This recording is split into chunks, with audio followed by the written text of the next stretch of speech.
Hello guys, how's it going? My name is Dal, and over the last few weeks, this channel has been following the newest updates coming to Dragonflight's next major content update, patch 10.2. We've covered everything from regular class updates, all of the major revamps, and highlighted some of the biggest features arriving at some point in near future. As of right now, patch 10.2 does not have an official release date, but we will likely be hearing something concrete soon as BlizzCon begins to creep around the corner for the early of November. Likely supported with additional announcements regarding the future of World of Warcraft, be it new content updates or reveal of a brand new expansion. And so far, the devs have been able to establish and maintain a fairly busy cadence, with multiple 0.5 and 0.7 updates scattered in between major content moments. But recently, a new topic of discussion has surfaced, where we've seen an addition of a handful of items that generally mark the tail end of an expansion, which could potentially even mean that 10.2 may be the final patch of Dragonflight. But right before we get into this topic, most of you guys watching these videos are still not subscribed. However, the more of you remind, the more of you do, so let's keep it going. Subscribe to the channel and ring the bell if you're watching these videos anyway, especially if you want to get more regular content regarding Dragonflight 10.2 or any of the future updates going forward. First, let's go over why to some it seems that Dragonflight may be coming to what feels like an early ending. In the most recent PTR build, a new item has been added to one of the faction vendors located within the Emerald Dream. As with most major patches, this one also adds a new faction for us to interact with, similar to the Niffin of Loam, which were added back in patch 10.1. This time around, the faction is called the Dream Wardens, and like every other major faction, they also have a renowned track filled with cosmetics, collectibles, and plenty of other useful materials, and even mounts for you to collect as you earn your way up the renown ranks. And before moving forward, I think it's a good idea to point out that we are discussing here PTR realms. These are still a work in progress, and everything here is ever changing. Just because we see certain items, numerical values, or features doesn't mean that any of these things are final, so be aware that everything on the PTR is always subject to change, and everything we see today may not be what will be in the final product. But currently, reaching rank 18 with the Dream Wardens faction, you'll be able to get access to the Infinite Augment Rune for you to use freely in outdoor as well as endgame PvE content.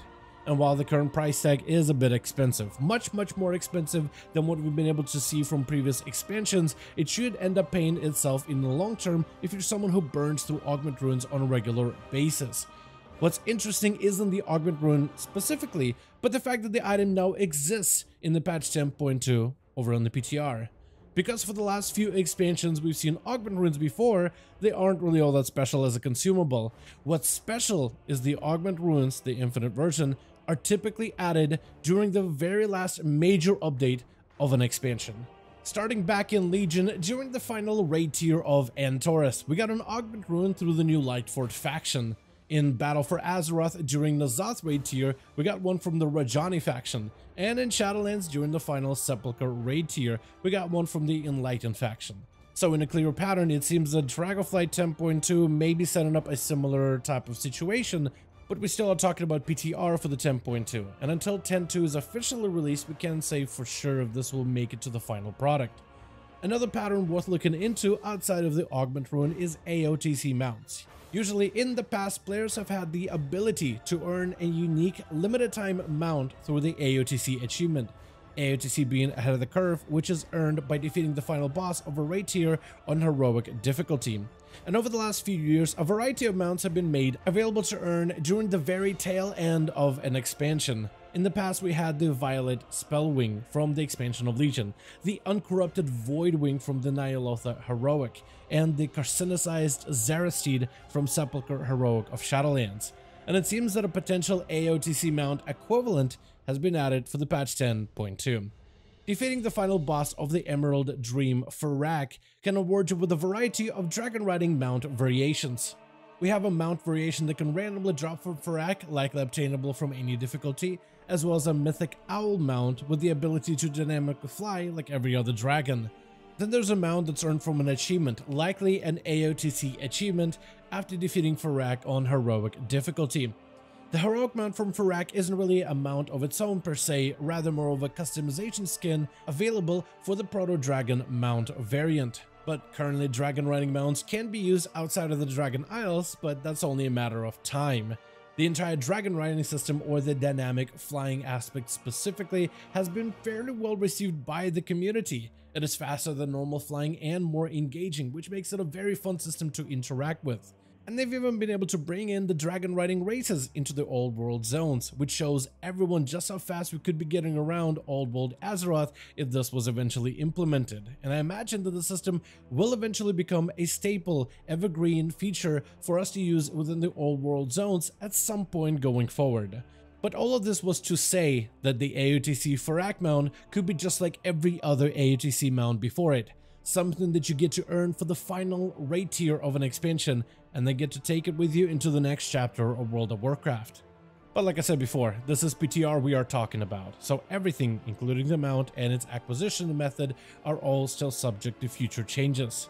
But at the end of it all, if you do follow the familiar closing footsteps of what we've seen with every other expansion, from the inclusion of the Infinite Augment Rune and the potential AOTC mount on the horizon, it is possible that Dragonflight patch 10.2 could be our final setting before the next expansion. This isn't to say that we won't see smaller updates such as a 10.2.5 or a 10.2.7 at some point in the future, but it would then likely mean that we won't be getting a 10.3. And there's always a possibility that we could see a Fated season just like we did with Shadowlands. Fated season was a smaller season full of experimental content. During that time, we had a new season for PvP with its own gladiator mount, a new set of dungeons, most pulling from the existing mega dungeons of previous expansions, and access to all 3 raids simultaneously, together with additional raid affixes similar to what we see within the Mythic Plus. And we even had an exclusive mount reward to collect during that time, but the season was there mostly to give you something to do until the very next expansion. The Fated season was a very short season, and if we are to get a short season after the patch 10.2, that could only mean that the next expansion might be much earlier than anyone could anticipate. But until then, all of these recent PTR updates come down to our own personal speculation. In essence, we don't really know what's going on with Dragonflight or what comes next, not until we get some much needed confirmation, which is likely being saved for BlizzCon. Personally though, I do hope that Dragonflight still has a bit more content to give, and I would prefer seeing content cadence similar to what we had during the Legion and Battle for Azeroth expansions.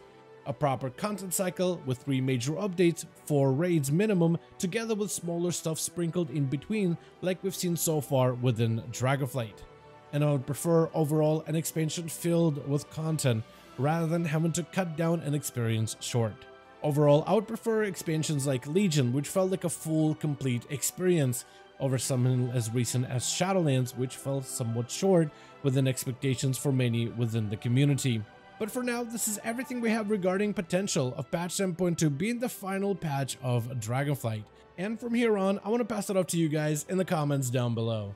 Do you think that patch 10.2 could potentially be the final patch of Dragonflight? I want to thank all of you so much for watching this video and hope you guys enjoyed. Let me know your thoughts in the comments below. As per usual, if you guys enjoyed this video or found it informative, go ahead and give it a thumbs up. I would very much appreciate it. And as always, in the description of every single video and live stream, we have a link to our Discord community channel. Probably the best place to reach out to me directly in case you want to let me know what you thought about this video or hang out with the rest of the community to discuss some of the upcoming changes.